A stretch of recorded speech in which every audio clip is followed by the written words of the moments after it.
soyayya. Aminu MK and the DJ Sauti and the best. Wayyalo wayya. Zancen ƙauna ne ake, Na'ima zan ma tambura. Ke ta Jamilu da ke nake, Jamilu da ba nake nufi. Da Na'ima nake kira, Na'ima ko ba kiji. Ga ki ga zaɓin kike, Jamilu da ba shi ki rike ba kya saki. Kowa ya san hakan, su sani ke ya rike.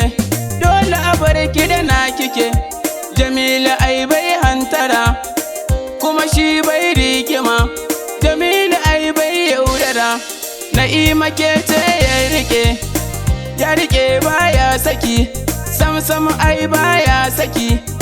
Ni mai waƙar ku ne, kuma mai baitun ku ne.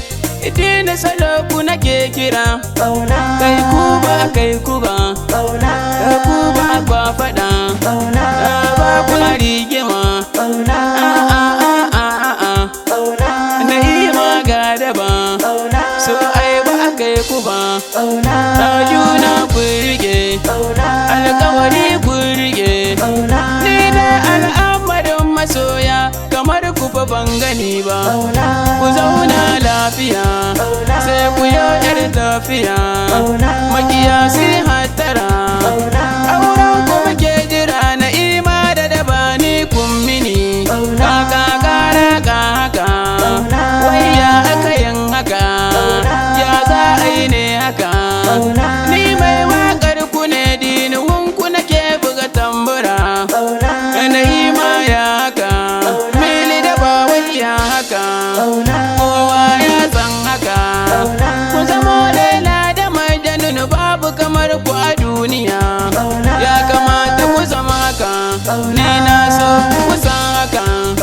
Ƙaunar ku irin hakan, wayya ni duniya ka dace da masoyi irin hakan. MK ya san hakan, na Yakura ma ya san hakan, Mansur ma ya san hakan. Kowa ya san hakan, shanin ƙauna ne ke hakan. Giwar mata kike, kin fi gaban ai bangaza. Wa mutum ya yi bangaza, ado ba kai ki ba. Mun tafiya ba kai ki ba, ɗai kika tafiya. Jamilu ya ta in faɗa, kyawun fuska ba kai ki ba. Lalle ba kai ki ba, tabbas ba kai ki ba. Yan